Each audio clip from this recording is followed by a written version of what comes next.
Welcome back to the Webby and O'Neill channel. Plenty to talk about. We've got the Everton game coming up on Sunday. Big game, but plenty of news. We're going to catch up on Webby, to be honest with you.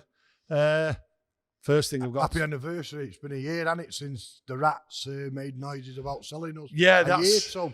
Well, you know something, it just seems to have dragged that, 12 months. It's worse than the Sancho scenario. I mean, you stood on the forecourt. Yeah, I remember. And nothing's happened, has it? Well, 3 different deadlines we had. We had 5 bids from Sheikh Yazim. It just seems to go on and on and on.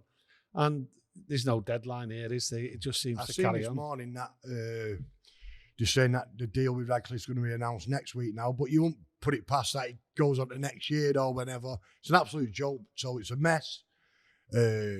Frustrating, isn't it? Frustrating. It's just a mess, We've seen people are going to be leaving, and rightly so. Some of them we've spoken about before, milked the club for years. So hopefully it'll work better than you've seen headlines like United won't be in Europe next year because of these coming in. I don't think we're going to get in Europe anyway, you know what I mean? But you never know. But it just needs sorting now, Tom, because it's getting an absolute joke. Then we've seen the thing on social media at the women's game and the concrete falling off the roof. That's what it's all about, Tom. The gaff's knackered now. It's like me and you, we're done. We're done in, so we're knackered. It's like the gaff there. Imagine that coming for your first time and you see that falling on the deck.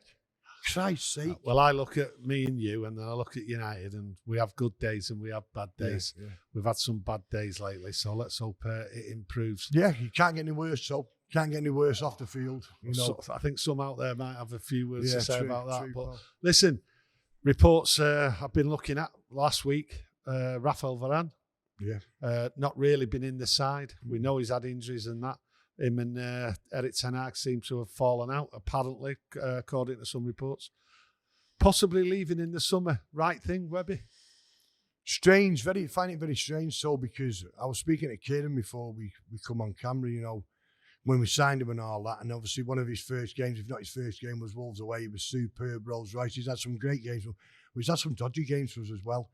And, obviously with retirement from international football, you think that's going to work better for the club. Obviously, something's happened because he's been on the bench. Yeah. And no disrespect to the players what have come in. Maguire's done well and Lindelof's been okay. But you think he'd start. And there's something wrong there, with being on the bench, And I think a few games he's looked a bit dodgy. Yeah. And then I'm also saying to myself, well, he's won all those trophies at Real Madrid, but when you're playing next to Ramos, who's a top centre-half in his day, sometimes that makes you look a better player. So if he leaves, he leaves. I wouldn't like him to leave unless we got covered sorted. Yeah. I wouldn't like him to go in January, but money talks. There's word of the Saudi as well, so they've got the big dough. Yeah. So let's see what happens. But there's some hope, so, because he's not playing when he's been on the bench. That's true. I can't see him leaving in January, to be honest, because I can't see United going out there getting a quick replacement in, not just yet anyway, not while all this turmoil's here. Good news, though. We've got Luke Shaw back on the pitch training.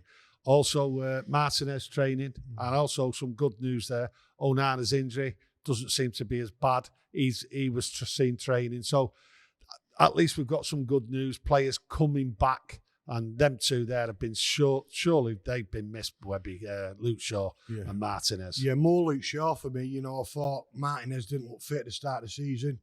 To lose Luke Shaw for 2 or 3 games is a major blow, but you're losing for 14 to 16 games for 3 months. It's a massive blow for the club.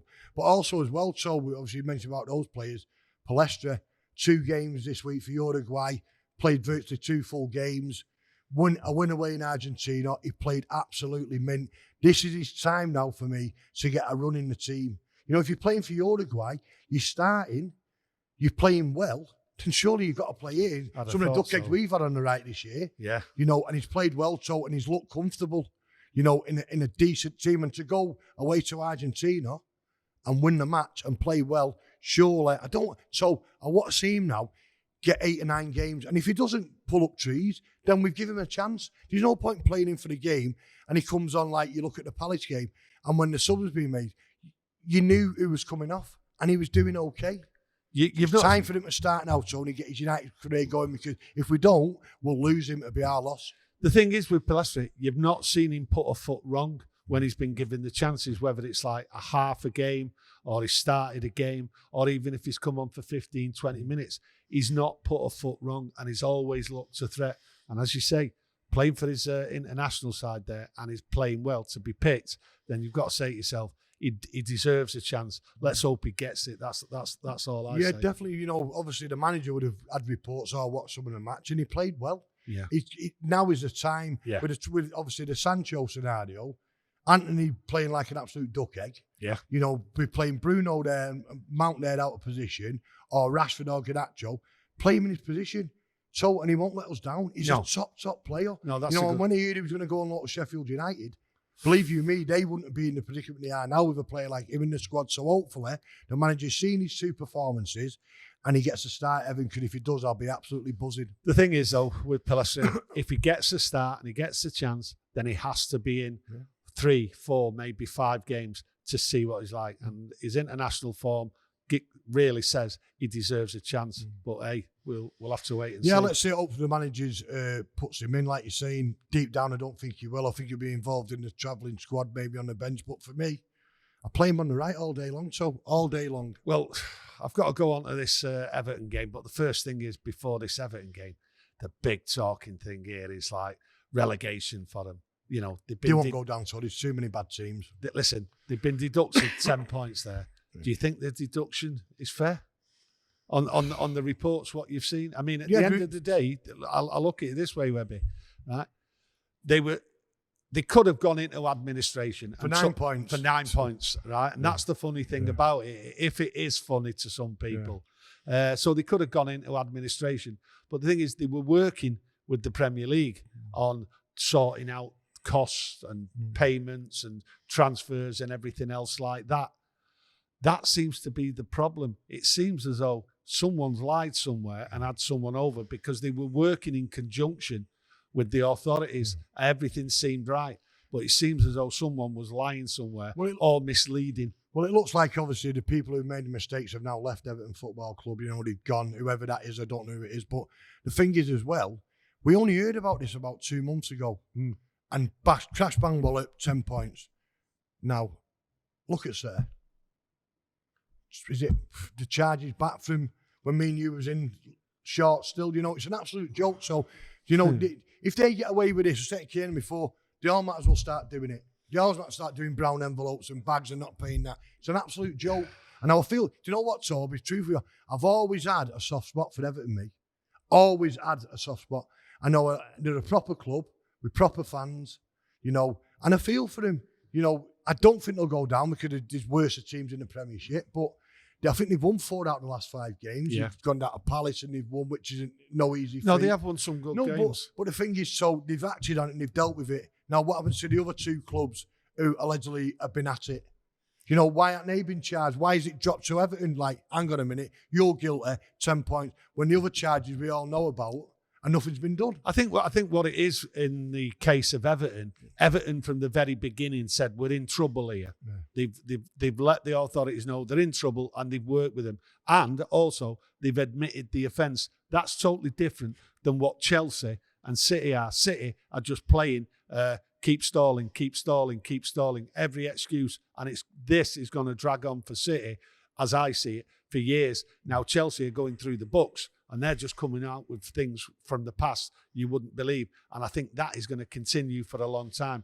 So Everton, to me, looking at it, is a completely different thing. They have admitted from day one, we're in trouble and we're guilty of certain things here. And to be honest with you, Webby, I think if this would have been dealt with a couple of years ago, they'd have been down. They'd have been down because they were in a poor state. Yeah. The way they were throwing money about at transfers and everything else like that, you have to look that the way they have abused the system, that kept them up. But at the end of the day, you're looking at it now, 10 points to me is fair because they have hoodwinked someone, right, who they were working with to get it sorted. That's how I see it. And the thing is, they have admitted the crime. Yeah. So there you go. The other 2, they will get the book thrown at them. If you look at the Everton 10 points, then City will end up in the Wythenshawe Sunday League if they take all those points off him. But we know it's not going to happen. It's an absolute joke. You know, they got away with murder, paying one manager in 3 different countries. No, listen. Listen, no, I honestly think they're going to get the book thrown at them. You're right. I look at the charges, I look at the length of time it was over and all that, and then you look at Chelsea.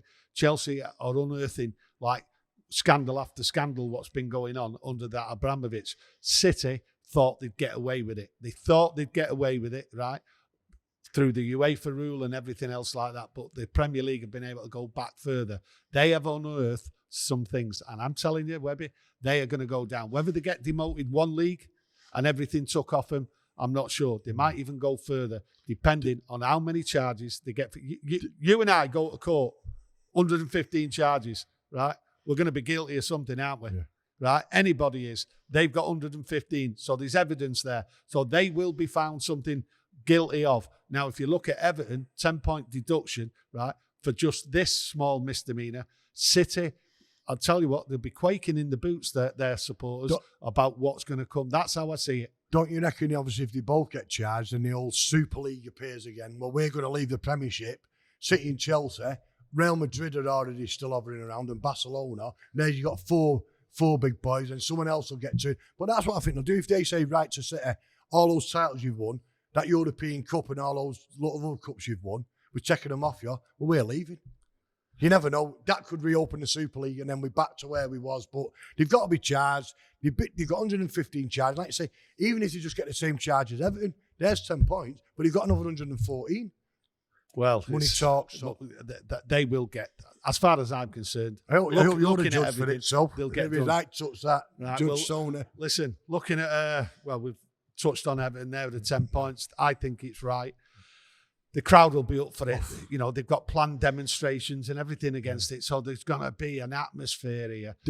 There already is a top atmosphere at Goodison. It's one of those grounds where it's I think the Liverpool fans or someone call it the theatre of restricted views for away fans, because there's things in your way, and obviously you've got a new stadium built. But whenever you go to Everton, there's always a great atmosphere, and this is going to wind them up. Yeah. So obviously I'm going on Sunday on the bus. I'm expecting a top atmosphere and a very, very narrow victory, because we've got to win. We've got to win there. Everton are going to be right up for what's happened. They always are anyway when United are in town. Yeah. So we've got to be up for it. We're playing a team in form. We've got to be up for it because the crowd will be like an extra man. We get an early goal, silence him, and hopefully we'll be all right. But United have got to turn up, mate. We'll go in there, Webby. We're 6th in the league. Yeah. 4 points off the top 4. Got to win, surely. Got to get them 3 points, but it's going to be tough. Yeah, it's going to be very hard. You know, every match United at the moment seems a must win. You know, does Wednesday night come into the reckoning into his team selection? You know, over in Turkey, you know, it can't do. We've got to stay on this run now. We're not playing the greatest, we all know that, but we're winning games. You know, winning games by the scruffy odd goal, like the Luton game when we should have been 8 or 9, to be honest. But it was 1-0. We took the 3 points. It'll be down as a 1-0 victory. Not a great performance, but it was a victory. We've got to go to Everton and do the same. If it's another scrappy performance, so I'll take it all day long. But we must win, mate. Got to win. Got to get them 3 points. I'm surprised me that this game is actually on a Sunday. When you look at the European game, I mean, we've got 3 games away, all tough. We've got Galatasaray on the Wednesday night, Webby. Why couldn't we have played on the Saturday? I just think it's for the ones who have been away in South America area, get extra day to come back. That's what I'm thinking. You know, some of the players won't be getting back till early Friday morning at other clubs, and they'll be playing Saturday. You know, so I'm thinking it's a catch-22 that we play early on the Saturday and it's less days rest, and then we've got the rest for Turkey. I just think the club's agreed to it with that extra day for like Pellistri coming back and people who may be in South America or somewhere in Europe. So it's a mad one, so especially with a 5:45 kickoff. You know, but let's see. I look at the Everton. They'll come at United. I've got to have that Wan-Bissaka playing me. To me, Wan-Bissaka, I don't think there's anyone better than him than at tackling going back. And Everton will come at United down there. Oh yeah, they'll come out of some all angles. You know what I mean? The players will be wound up. They'll be upset. You know, I seen their comment from the chief exec saying they're all together, they're united in all this. They're going to appeal against the thing, but they've just got to they've got to forget about the 10 points now. They could get them back. You never know. But the thing is now, they've got a big enough and good enough squad to get out with that mire, because the teams below them around there, your Burnley, your Sheffield Uniteds and other teams, Everton are better than them. Well, we hope it starts at 7 after 6, 6:30. Well, our squad from the start of the season has been battered with injuries and that, and that's why I go on about Wan-Bissaka. I think absolutely brilliant at right back. He's improved so much in the last 12, 18 months, especially under Erik ten Hag. But the thing is, might be doubtful for Højlund up front. Now, listen, Webby, I know you go on about Martial, and he's been a favourite of yours over time. You do like him, right? Also criticise him as well, do you know what I mean, for his performances, right? But 3 away games there. If Højlund's not fit, is Martial up for it? He's got to be. There's no one else, is there? Yeah, but he's not good enough, is he, Webby? He's not. Do you know what? You know, you're spot on. So, you know, I look at his record for how long he's been here and his goals ratio, his injury thing. When he's fit, and he's on his day, it was a few years ago, he was probably one of the best strikers in the Premiership when he went through that thing of scoring the hat-trick against Sheffield United. But then, the only thing what I'll stick in my mind, you know, it looks like he's probably going to be going, probably won't get offered a new contract. I don't know who's going to buy him. It was after the last game here last season. I was in the crowd and I felt him rub his leg. Next day, he's out the cup final. I knew it. Yeah. You can't rely on him, but we've got nobody else, you know. We should have bought that extra centre forward as well as a young kid.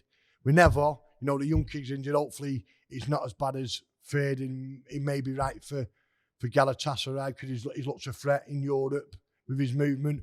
But Martial's got to come to the party. I can imagine him there, Sunday short sleeve gloves.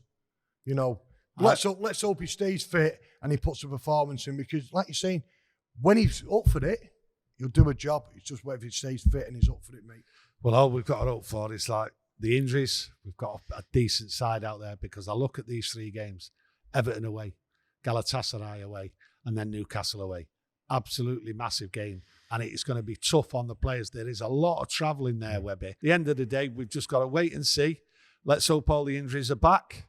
That's what we need, Webby, because coming up to Christmas, a lot of games, and they're going to be tough. So all we can do, fingers crossed, mate. Fingers crossed. Fingers crossed. Listen, get your comments in, press that like button. Hope you enjoyed it. And listen, we'll be back as soon as we can with another one.